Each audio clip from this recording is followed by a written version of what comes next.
Live at 11, this is KGW, Northwest News Channel 8's Weekend Edition. On the strike, workers on the strike for fair pay.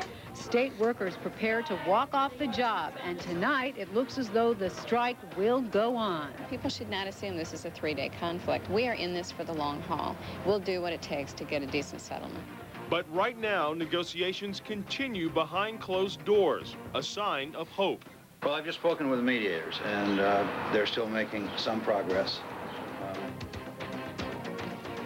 Good evening, and thanks for joining us for this early edition of the Northwest News Channel. I'm Gulston Dart. And I'm Nancy Francis. Thank you for joining us tonight. The countdown is underway. About 18,000 members of the state's largest public employees union will walk off the job at midnight unless there's a last-minute agreement.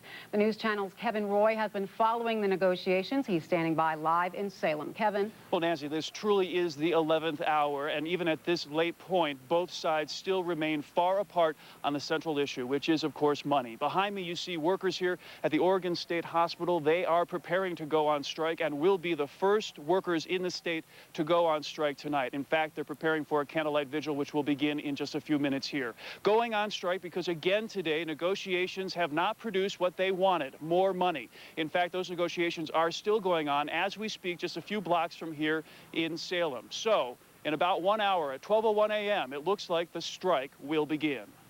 Workers want to strike, workers want to strike, workers want to strike for fair pay. They're singing away the blues tonight in Salem and pounding away at making signs. Oregon public employees made final preparations for what looks like an inevitable strike. Publicly, they're putting forth a united front.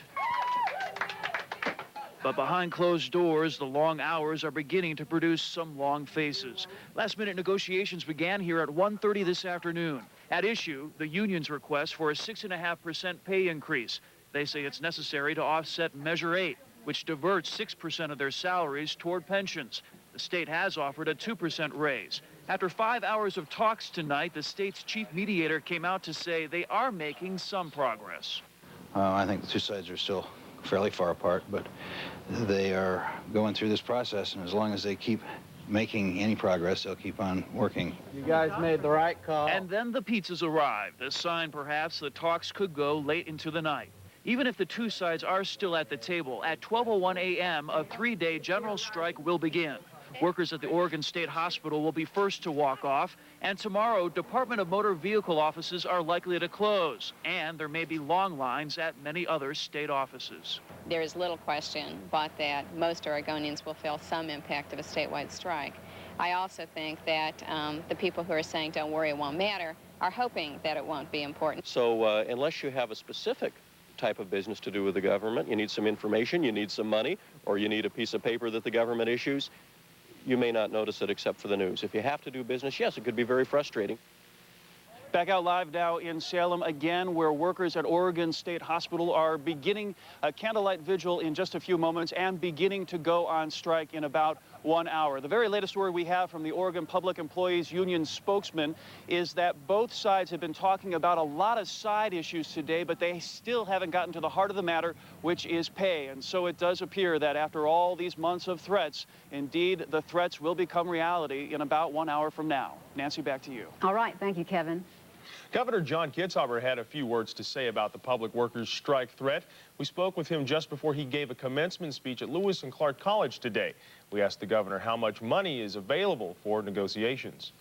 Well, the money I have in the budget, if it were allocated across the board, would be about a 4.5% increase.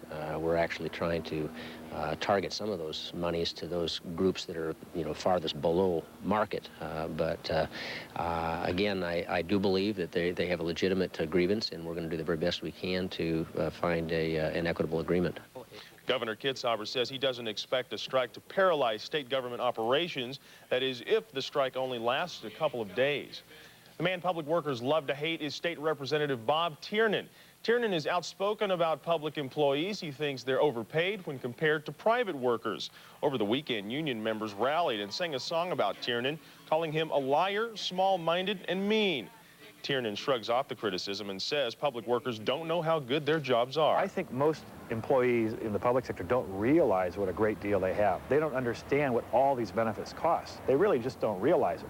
The union understands it. They just don't want to talk about it. Tiernan has received several threats. State police will escort him to work tomorrow. So here's the bottom line tonight. OPEU workers will walk off the job if a settlement is not negotiated by midnight. And right now it looks as though they will strike. The workers are asking for a 6.5% pay raise. The state says it can offer only 2%. If they walk off the job at midnight, it means as many as 18,000 people won't report to work tomorrow. That includes everyone from clerical workers to highway maintenance personnel to therapists at the Oregon State Hospital. Managers have been in training to fill in some positions. The strike means the possibility of delays and lines at employment and welfare offices and some closures in rural areas. Some motor vehicles offices may also close and some tax refund checks will be late. In other area news, a Northeast Portland couple is shocked by what they find after leaving their son at home alone. Police say the couple living in this house at 3512 Northeast Liberty noticed blood at their house when they returned home from a trip this morning. A bloody trail led them to the bathroom, and in it, a murdered woman. The couple's 22-year-old son, Tesfaye Johannes, is charged with murder tonight. The woman's identity has not been determined. A bomb threat forced Hawaiian Airlines flight to return to Portland this morning. Just after 9, an anonymous caller warned a 911 dispatcher there was a bomb on Flight 25 to Maui. The caller said the plane headed for Maui would explode in midair. The plane flew back to Portland and all 152 passengers were evacuated.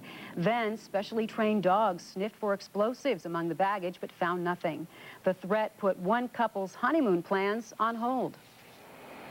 And when we got off, one of the crew members, we heard him saying that there was a bomb threat. So, hey, it's better being, safe than sorry. So I really was excited to get off the plane at that point. So hopefully we'll make it to Maui soon for the honeymoon. The honeymoon suffered a 4-hour delay, but once the plane was declared safe, Flight 25 loaded up and took off for Hawaii. There is more misery tonight for residents of Oklahoma. A tornado ripped through the town of Ardmore about 2 hours south of Oklahoma City this afternoon. The twister, captured here by a television news crew, claimed the lives of at least 3 people. It ripped through a tire plant and crumbled houses, shopping centers, and schools. One witness says the twister's path may have been as wide as half a mile. Hundreds of people in southern Oregon remembered a minister's wife and 5 Sunday school children who were killed by a Japanese balloon bomb during World War II.